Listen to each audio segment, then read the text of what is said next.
Hey everybody, how's it going? My name's Paul. I started the DiceyReview.com, and tonight we're going to be talking about one of my games that I've been playing quite a lot recently called Tiny Epic Western. Now, Tiny Epic Western is the newest game to be released in the Tiny Epic series. It hasn't actually been released yet, although it has been successfully kickstarted. That's why I'm able to play the game before it's actually been released. The people who backed it at a deluxe level, which is a couple more dollars, we're able to get the premium print and play files and print it out and play it. So tonight we're going to show you how to play it so that hopefully by the time the game comes out you'll have a good understanding of how the game plays and see if you want to pick it up or not. So let's show you how the game is set up, and then we will talk about the different mechanics and the phases. Alright, so the first thing that you're going to want to do when setting this game up is give everybody a character, a boss card as the game calls them. You can select them randomly to start the game off, or if you have a better understanding of how the game works later, you can let the players pick. I'm going to go ahead and give our player the Outlaw card here, and then we'll talk about a little bit what these about what these player cards mean later. You'll also take one of the 3 influence tokens. So there's one for law, force, and gold or money, and you'll place them on the 1 space of the ammo belt down here, showing that you have 1 influence of each type to start the game. And just a quick note: these are nowhere near the final quality of the components that will be coming with the game. These are just components that I've kind of pillaged from my stock of extra stuff. So this is just to show you how the game plays. Another quick note is that you can take any unused boss cards and flip them over on the back and place them next to your character card, and there's a handy little player reference on the back side of the boss card, so we'll do that as well, and we'll put that down here next to our character cards.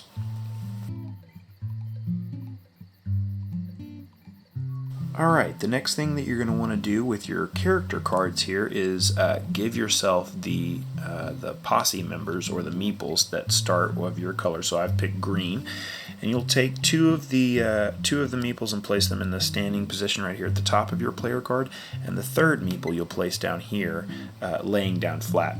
And that's a meeple that you can potentially earn later in the game depending on what happens. But the main actions will be taken with each player by 2 meeples, meaning they will get 2 actions per round. Now, one quick thing to point out, I forgot to explain it a second ago, is that each character card is going to have a special ability. Now, we'll go into dueling later on in the game, later on in the explanation, but this outlaw character has a special ability that anytime they duel as an attacker, they gain +2 power if they don't have the wanted card. So this guy basically gets a bonus anytime he tries to go in and duel somebody and attack at a location. So it's a very powerful ability that this character card has, and each character card will have an ability like this that will give you some type of a bonus in different phases of the game. So just a quick thing to point out that these cards give you a special ability. Alright, now is where we will actually start setting up the locations in the play area. The first one that you want to set up is the town hall, and there are 2 sides of the town hall, one that has a watermark that shows for 1 and 2 players, and one that shows that you will use for 3 and 4 player games. I'm going to be setting up a 2-player game, so I'll use the side that says 1 or 2 players, and this goes near the top of your play area up here. And that's going to be in the 12 o'clock position, and then you'll also take 3 industry markers, and these will be discussed in more detail later in the explanation. But you'll have 3 industry markers that will correlate to different colors represented by each industry, and you'll place them in the top left corner of the town hall space, and then the town hall space is ready to go after that. Alright, now opposite the town hall in the 6 o'clock position, you're going to place the sheriff's office like this, and then you're going to place the rest of the locations around the table in a circle, and it'll form a pattern that kind of, it doesn't make a player board or anything like that, but it creates a play area. One interesting thing to mention about these player locations is that you're going to see that they're double-sided, and one side has a color and the other side is kind of grayed out. And each player that will be playing in the game will pick a player color, and then they will play in front of their location with the color side facing up. So in this game, in this example, we're going to say that we're having a two-player game between yellow and green. So that means that yellow and green locations will be placed color side up whenever they're placed in the town, and the red and the blue locations will be placed with their grayed out side up, indicating that these are locations that are not controlled by active players. So we'll go ahead and get those location mats set out and give you a better idea of what the table looks like after that happens. Alright, so as you can see now, the town is kind of starting to look like it's getting set up. We still have a few more things to do, but as you can see, the green player's location is placed color side up, the yellow player's location is placed color side up, and the red and the blue locations are placed with their grayed outside face up. Now the next thing that you're going to want to do is you're going to want to give the dealer token or the dealer chip to the person who has last ridden a horse or seen a horse, or you can just choose a player randomly. Usually, you can just flip a coin, or whoever wants to go first can do that. Now you're going to see that there's some space left in between each of these buildings, and that's for a lot of cards to get dealt out and placed around the location, because as I mentioned earlier, this game is a mix of worker placement and poker, a really interesting mix of mechanics, and so you will actually be placing poker cards out around the locations to form 3-card poker hands. So we're going to go ahead and shuffle up all of the different cards and place them out in the locations that they're supposed to be, and then we'll talk a little bit about what they mean in a later discussion.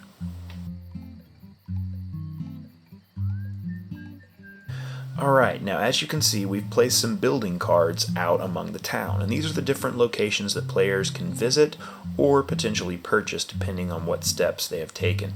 Now you're going to see that the back of these building cards are all blue, and the back of the poker cards that we'll be dealing out during the rounds are red, and that's how you distinguish the backs of them. And also on the front of them you can obviously tell which ones are the poker cards and which ones are the building cards. Now what you want to do for setup is you want to take all of these building cards and you want to place them in the buy slots of each location. Now there's 5 different locations that have a buy slot where you can go ahead and purchase buildings later in the rounds. And then for a 1 to 3 player game, you also want to place building locations in these porch slots of any location that is not being played by a player. So these grayed out locations for red and blue, we will place a building in these top left porch slots of the building that can be used right from the start. You will also always want to place a building in the porch slot of the sheriff's office, and that building is usable from the start as well. After this has been done, the last thing you want to do is place 2 gunslinger dice on top of this wanted card in the middle of the table. That has to do with some dueling that will take place later in the game, a mechanic that will happen. And after that, you're ready for your first phase of the game, which is shuffle and deal. Alright, so the first phase of the game is shuffle and deal. What you're going to do is whoever is deemed the dealer this round will take all of these red poker cards, they will shuffle them up and prepare them to be dealt out among the locations and to each player. What you're going to do is you're going to start to the right of the town hall and deal out poker cards in between each location around the town. You're going to deal 1 poker card face down into the rival spot right here below the town hall, and then you're going to deal 2 poker cards to each player. So I'll go ahead and do that, and then you can see what it looks like after we're done. Alright, now as you can see, there are all these different cards that are dealt out to the different locations around the town. You'll see that all of the cards that are dealt in between the town locations are dealt face up, and the 1 card that's dealt to the rival space up at the top is dealt face down. Players don't know what that is just yet. Players also don't know what is in the hand of the players around the table, what they have picked. What you do when you're looking at your 2 poker cards, you get a hand of 2 cards and you get to pick one and discard the other one face down. So you don't want people to know what you've discarded, because you want these poker hands to be a secret until they might possibly be revealed later in the round or during the resolution phase. Now, when you're looking around the table, all of these different locations are going to eventually make up a 3-card poker hand, meaning that if you place one of your workers at one of these locations, like let's say for instance you go to the courthouse, you are going to make a poker hand with these 2 cards and the one in your hand for a total of 3 cards. So it's not quite as complicated as a full set of poker, or the full rules of poker, but it does have the elements of it, so it's very interesting. That being said, the hands that are normally good in poker are good in this game. So you're going to be looking for, you can look for a straight flush, you can look for 3 of a kind, you can look for pairs or just high card. And the value of the different sets and the value of the different hands are listed on the player reference card, so you're not completely lost in the dark if you haven't ever played poker before, which is a very good thing, because it's not a complicated form of poker, but it is strategic enough to where you're going to need to know a little bit. Now, just looking around the table, I'll show you the 2 cards that I drew. I drew a 1 of horseshoes here and a 2 of hats. So looking around the table, there's a few different places where I could have a pair with 2 ones up here. But the pair of 1s might not really win me much, but what I do see is there's a location right here that has 2 hats, and I have a hat in my hand as well. Now when you place 3 cards together that have the same suit, what you get is a flush. So that's a pretty good hand. So what I'm thinking for this round is that I may discard this 1, keep this 2, and try and go to this location to see if I can win some of these hands. So that's the kind of thought process that you'll go through whenever you're picking your card initially. That's one part of the game, and then there's also a worker placement element where you can gain influence and resources just through a standard worker placement type system. But it is important that you do try and pick a card that you might be able to win with at certain locations. So that's the shuffle and deal phase, picking your poker card, and next we will place our workers. So I've taken my camera off of the tripod so that we can look around the table a little bit, because we want to talk about the worker placement element of the game, where you will actually place your posse members. Now, whenever you are placing these meeples, you're going to start with the dealer, and then going clockwise, you'll place 1 token at a time onto a placement spot that you might see throughout the town on location mats or at the sheriff's office or things like that. Now, some of these placement spots are going to have 2 options. You can only choose one of those, either the left or the right side. And despite having those 2 options, the spots will still be considered just to be one location for the sake of dueling, which we'll talk about in a little bit. But what I want to do is I want to go around to each location, and I want to show you the spots that are available to use and talk a little bit about how you might decide which side you want to go on. So, when looking around the board initially, you're going to see that there are these player locations that are face up, that have the color side up. You can go to these locations to gain a type of resource, which these are the 2 that are available right here. You can also go to these grayed out locations. You can see that there's this porch slot right here that will give you an instant resource, some kind of an instant bonus, and then it will also give you either an instant bonus or a bonus to be named later based on what location card has been dealt at these locations. So these are the 2 different grayed out porch locations that you can go to. In addition to those locations, you can also go to the sheriff's office. Now, the sheriff's office is a little bit interesting because it can give you a few different options. Now, the first thing that you'll see is that it has a porch location that you can go to as well. The sheriff's office has a couple of locations in addition that will allow you to change the hand that you have with your poker card. So, for instance, if you go to this left side right here, you can either put your worker on the left side of this action space to lower the number that you have in your poker hand. So if you have a 2, you can lower it to a 1. If you have a 5, you can lower it to a 4, etc. And this might help you if you want to gain a specific type of hand. You can also go to the right side of the location and raise your poker hand by 1. Now this has to do with the number, not the suit. But if you go to this location to the right, you can lower the suit or raise the suit by 1, depending on what type of on what side of the card you go to, so what side of the location you visit. So for instance, if you place your meeple to the right side of this location, it will take the right benefit. If you place your meeple to the left side of the location, it will gain the left side the benefit there. Now, that holds true for any location that you visit. There will be a location that has a left bonus and a right bonus, and depending on which side you place your meeple on, you will take that bonus. Normally it has to do with benefits now or benefits later. Now there's one other spot to mention quickly on the sheriff's office, and that's the leftover building space. You can place your worker there, and that will allow you to potentially buy more location buildings in the buy phase later in the game. So that's a good spot to pick, because normally it's pretty hotly contested. Now, as I mentioned earlier, you're going to have these location spots that have two sides to them. You're going to have a left side which has this exclamation point, and that means that you gain the benefit instantly. And you're going to have a right side with a sand timer there that has some poker chips there, and that means that you will not get that benefit instantly, but if you win the poker hand later in that round, you might be eligible to get those benefits. Now this depends on if you're still standing, because you can be dueled at these locations as well, and you might be defeated through a duel. But if you're still standing at this location, and you win the poker hand at this location, you will gain the two benefits on the right side of that location. So there's a potential to win a big payout. In addition, anyone who has come to this location has the potential to win the winner's pot, which is listed down here on the right. So there could be 3 or 4 meeples at this location. In a 4-player game, for instance, every person could come here and duel each other and fight. But when it comes to the resolution phase, anyone who has won this poker hand will win 2 gold to be gained during that phase.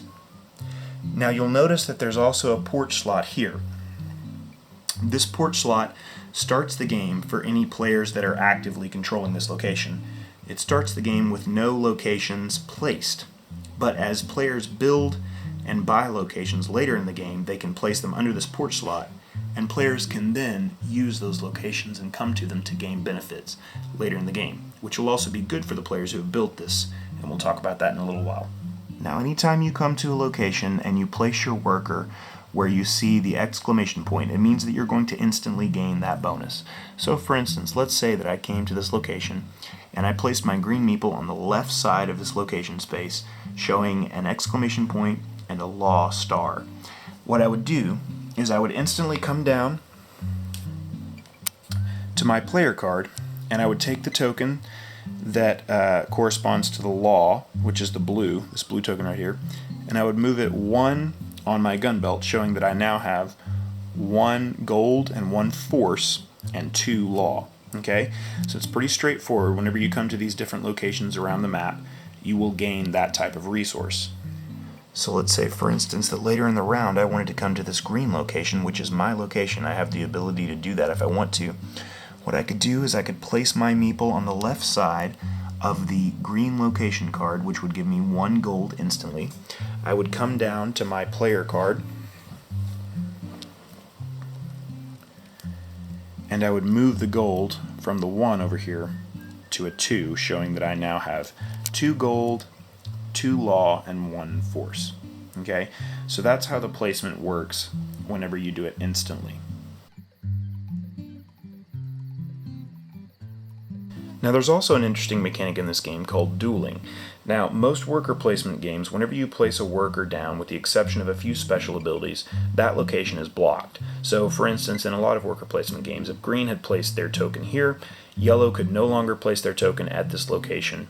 They would just have to wait until the next round, try and steal first player, and then go there. In this game, it's completely different.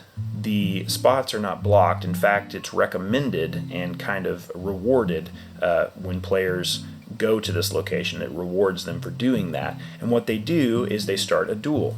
So what yellow could do is say they want to come to this location and get some gold. What they would have to do is they would have to declare before they put their meeple down which side of the location they want to take. So if they could either try for the instant benefit, or they could try for the winning poker hand later and get the winner's pot. But what they would do is they would come to this location and they would start a duel. So yellow and green would take a die, and they would each roll it. Now, I've picked a yellow and a green die here to illustrate who is rolling and who is defending. But essentially what would happen is both players would roll their dice, and whoever has the highest die would initially be the winner of the duel. They would be who is winning initially. Now there's a lot of things that people can do to change the die rolls. So for instance, right now, green has a 6, which is pretty hard to beat because the defending player wins in a tie. So right now, green has the highest number that they could possibly roll and hope to defend with. A couple other things that you can do whenever you are attacking or defending is you can change the number of your die by re-rolling it, and what you would do is you would pay some of your influence. Attackers pay force and defenders pay law. So in this case, yellow could pay 1 force from his influence on his player card and try and roll again and see what he gets. Now this time he's rolled a 5. This is much better. Now he's still not winning in this fight, but he has a better chance, because the last thing that you can do to augment your attack roll or your defense roll is you can reveal your poker card 1 time per round and add that to your die. So let's say, for instance, that yellow had picked this card for their poker hand. They'd picked a 5. Okay? So now yellow can say, you know what? I'm going to reveal my poker card and add that to my dueling power. So now yellow is rolling a 10. That's pretty hard to beat, because if you remember from earlier in the round, I picked a 2 for my poker card. So even if I revealed my poker card, my total power would be an 8, and I would still lose the battle by 2. So yellow could then at that point say, you know what, I win the duel. And green, knowing they would lose, probably wouldn't reveal their poker card, and what would happen is green would have to lay down, they're wounded, yellow goes on top of that meeple, and they are currently the winning player at that location as far as the duels go.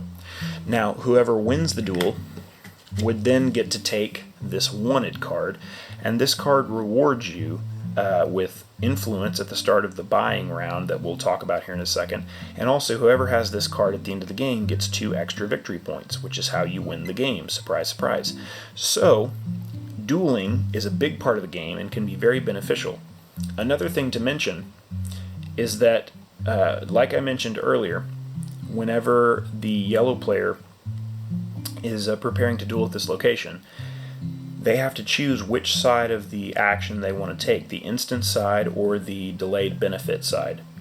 If they pick the delayed benefit and they win at this location, this means that they would be eligible for not only the winner's pot at this location, which is 2 force, but they would also be eligible for the timed benefit if they win the poker hand. So if yellow maintains its lead here at this location and they don't get dueled by green, they don't lose any duels at this location, and they win the poker hand, they would win this location, meaning they would win this 2 force and they would win 2 gold. So this is a big time possibility for yellow to get some really good benefits at this location. And that's kind of how dueling works, and that's a big part of the game, as I said earlier. Now, one thing to quickly mention before I move away from the dueling discussion is what will happen to the losing player of the duel. Now, a player who has lost a duel, nothing can be taken from them that they've instantly gained. So, for instance, when this green token came here earlier and instantly gained a gold, that cannot be taken from them, so they'll still retain those instant benefits. They can also still participate in the poker hand. So this green player, even though they are wounded on this location, they could still win the poker hand if their cards are good and get this 2 force. Now, if that happens, the neat thing for green is that also takes yellow out of the running to win this poker hand bonus over here on the right side. So green could really mess up yellow's plans if they have a better poker card. And also, another thing that the green player can do, as well as the yellow player can do, anyone at this location has the opportunity to buy this building card at the end of the round during the buy phase. So that's everything that can happen after a duel takes place. Alright, so now that all of the posse tokens have been placed at locations around the town, it's time for the resolution phase, which is phase 3 of the game. And this is going to be the phase when everyone will go around the table and compare their poker hands to see if they win benefits at each location. The first thing that you're going to do in this phase is you're going to reveal your poker card if you haven't already revealed it during a duel, like we did earlier with our yellow and green players. And then also you're going to reveal the rival card up here at the top of the town hall. And this card is going to be used for a couple of different things, but mainly you're going to be using it to determine the winning hand at any places where there's no two players. So let's say, for instance, that right down here, yellow has placed their location, place their token at a location where they're the only player. Okay, so in this instance, if they didn't have anybody to compare their hand against, they would just instantly win. Well, that's when you compare their hand to the rival's hand up here, and they can still potentially lose that hand based on what the rival has. Okay, so what you would do is you would go around the table and you would look at any locations where meeples have been placed. So for instance, right now the saloon has a location, or has a meeple, the hideout has 2 meeples, yellow and green, and then the bank up here has a meeple, just green. Okay, so what you would do is you would go around the table and you would resolve each poker hand with the player's card that they had revealed and the rival's card if applicable. And if both players are at a location, then you would compare the players' hands, and whoever wins would get the bonus. So the first location that we come to is the saloon. Now yellow has placed their meeple here, and there's no one else here besides them, so they would have to compare their hand to the rival's hand.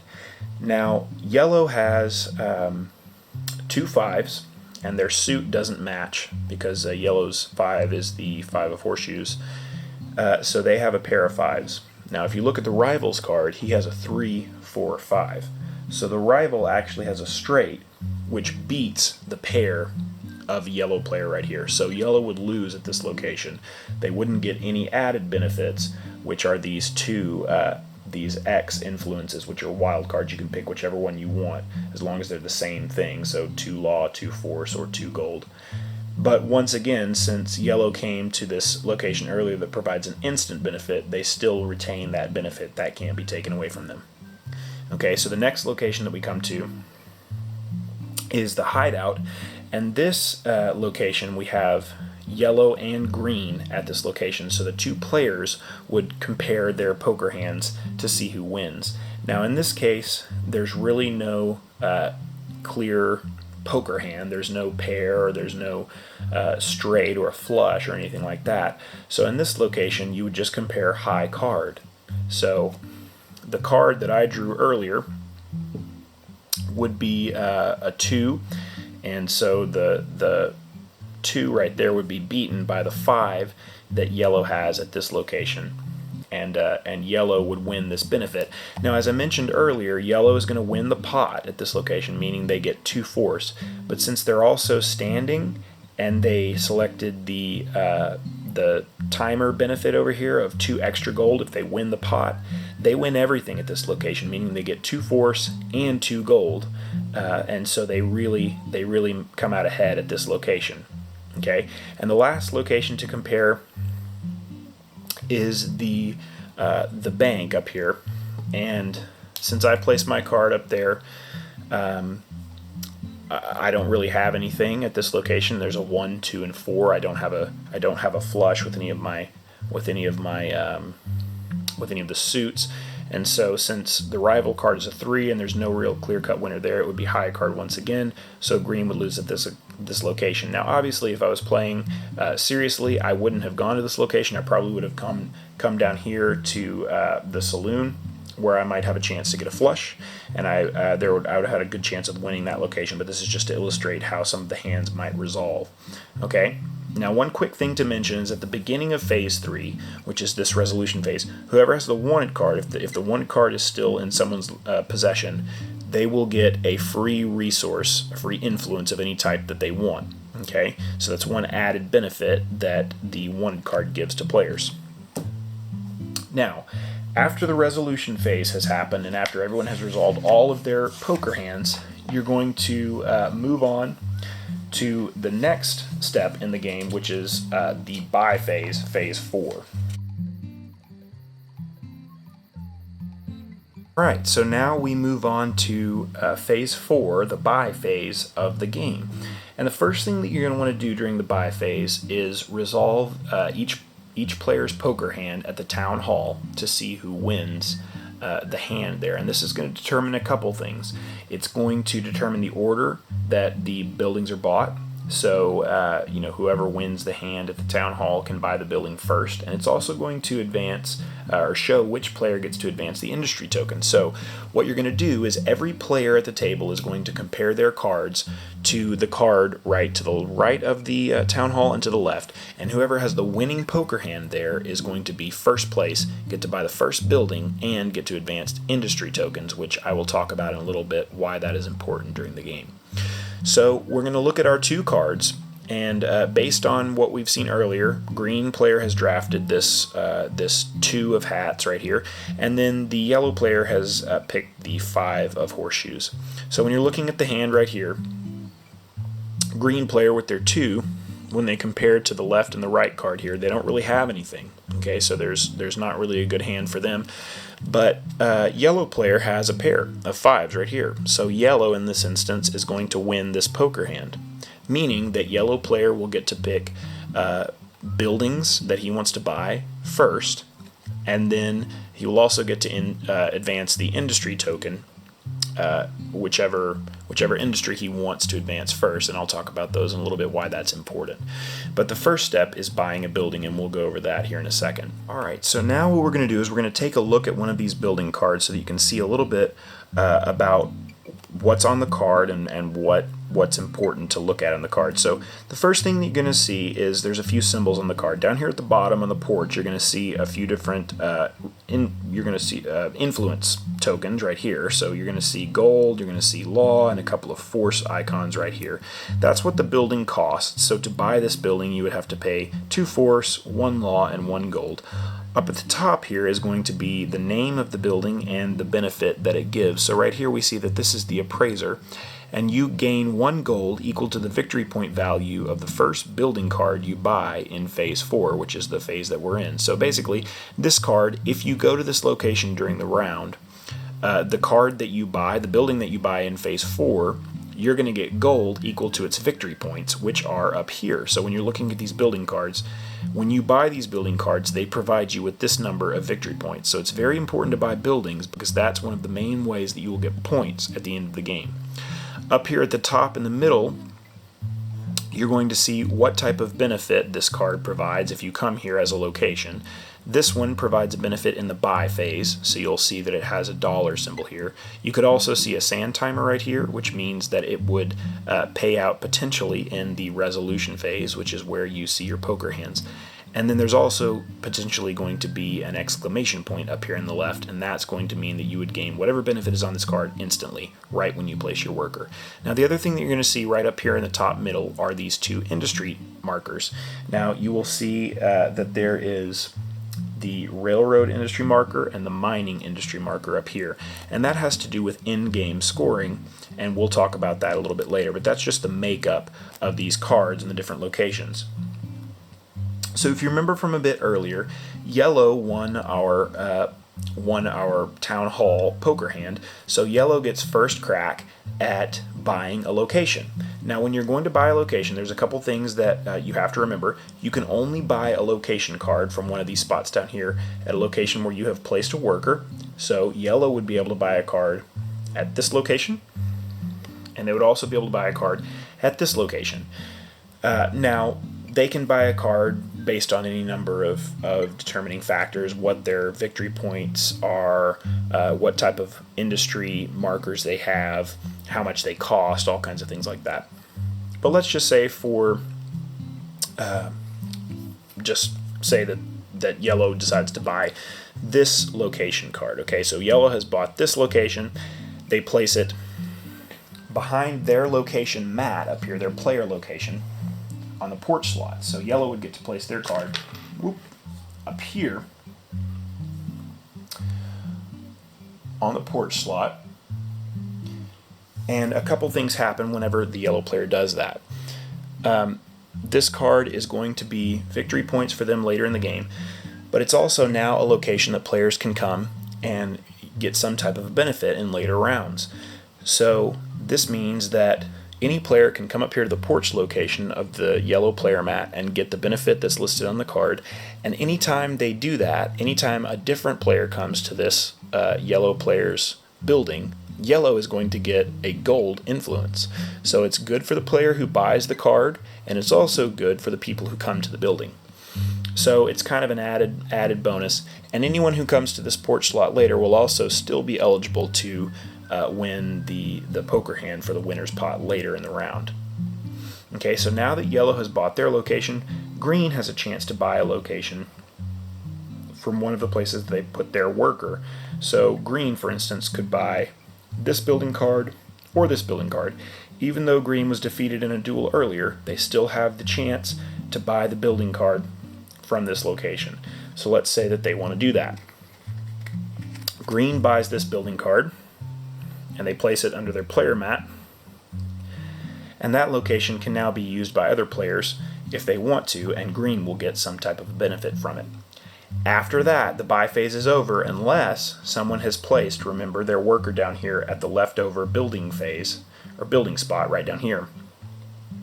And that would allow someone to buy a building at any location that's still showing that hasn't been purchased. So, for instance, let's say that yellow had placed a worker at this leftover phase, at this leftover spot right here. They would then have their choice to buy this building, or this building, so as long as they have the resources. So that's kind of a good spot to come to, because you can buy another building if you have the resources and get more victory points. Okay, so now after all of this has happened, you're going to take up all of these poker cards, shuffle them up, and you're going to pass the dealer token to the player on the left, and then that player is going to redeal all of these cards, and this is going to happen again, and this happens for 6 rounds, and then the game is over. That's how the majority of the game is played. What we want to do is discuss in-game scoring real quick and why moving the industry marker matters. Okay, so what I wanted to do now is talk a little bit about the building cards, the industry shares up at the top of them, and why that matters, the industry tokens up there at the town hall. If you remember from the earlier discussion where we had talked about the buy phase and whoever wins the poker hand at the town hall, I mentioned that the winning player gets to move the industry token. Now when you look at these building cards, you're going to see all of these symbols at the top of them, and I've just placed out 6 building cards per player here to show that a typical type of game round where each player might buy 1 building per round and end up with 6 here. So we've got the yellow player's buildings and the green player's buildings. At the end game scoring, you can see that there's all these industry markers at the top of the buildings. So for instance, green has a whole lot of buildings that have the wagon industry up there at the top. When you look over here at the yellow player's card, they have a lot of buildings that advance the mining industry. Okay, so what you're doing whenever you advance the industry tokens by winning the hand up here at the top of the building is you're making those industries more valuable at the end of the game. So when you look at these 3 different industries, you've got railway, you've got railroad, mining, and wagon, with these 3 markers. Okay, so every time a player wins the hand up here at the town hall, they can advance this industry 1 and make it more valuable. So let's say, for instance, yellow wins the first poker hand up here at the town hall, and they know that they're going to be buying a lot of buildings that have shares in mining. What they can do is they can advance the mining industry by 1, making mining a little bit more valuable at the end of the game. Say they win the second poker hand and they know that they want to continue to make mining valuable.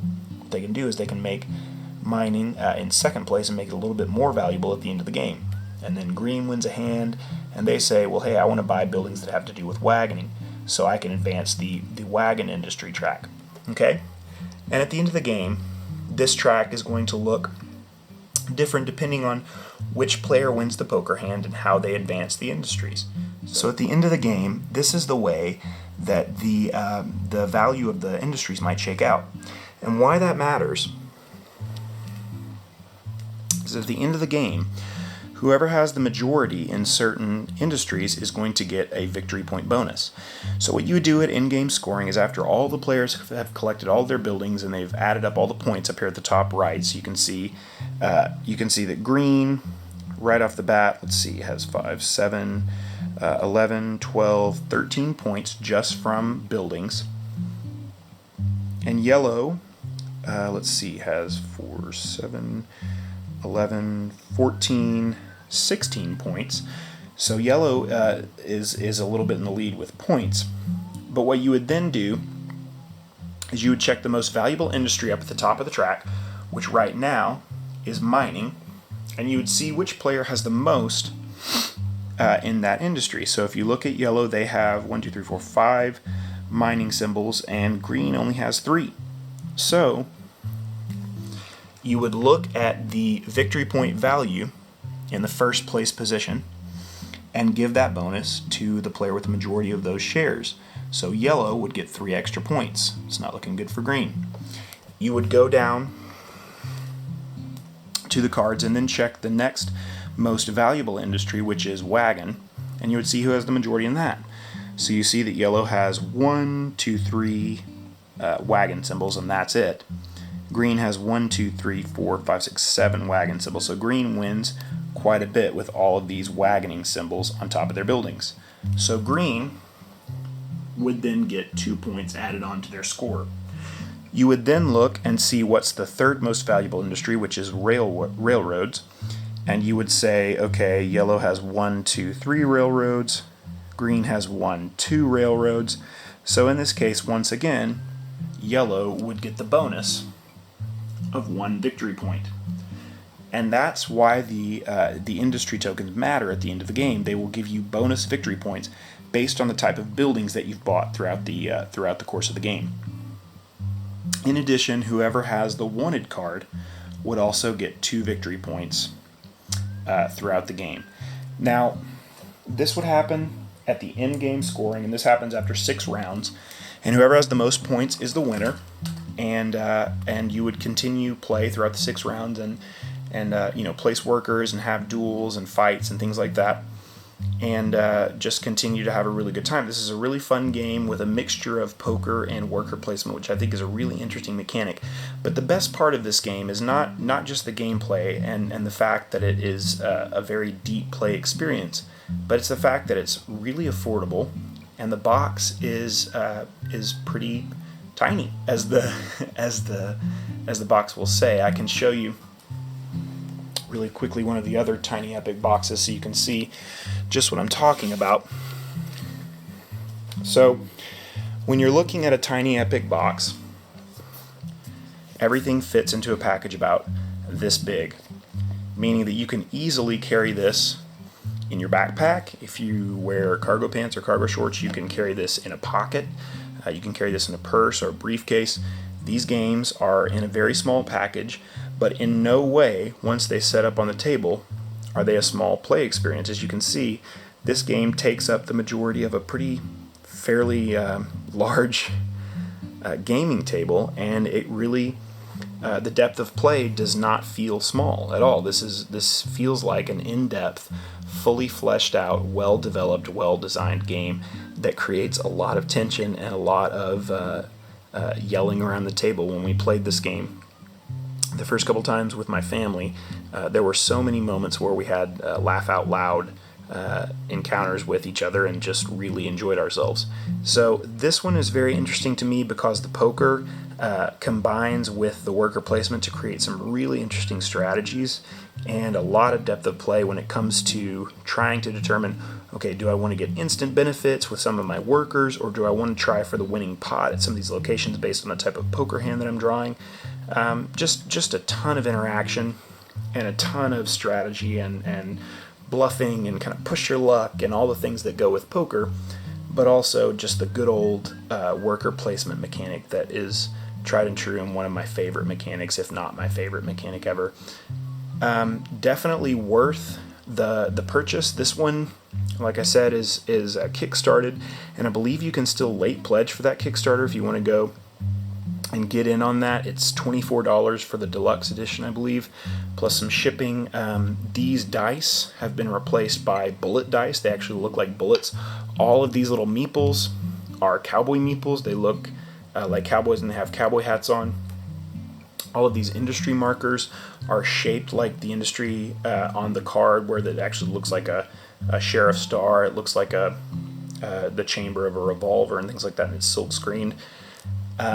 Just really high quality components in the Kickstarter. If you have a chance, go back this game, buy it when it comes out to retail. Absolutely a wonderful experience. Tiny Epic Galaxies was just announced recently that it's going to be featured on the tabletop YouTube channel with Will Wheaton. You're going to hear a lot more from this company and from these games. I highly recommend picking this one up, as it's one of the most interesting that I've seen come out from the Tiny Epic series.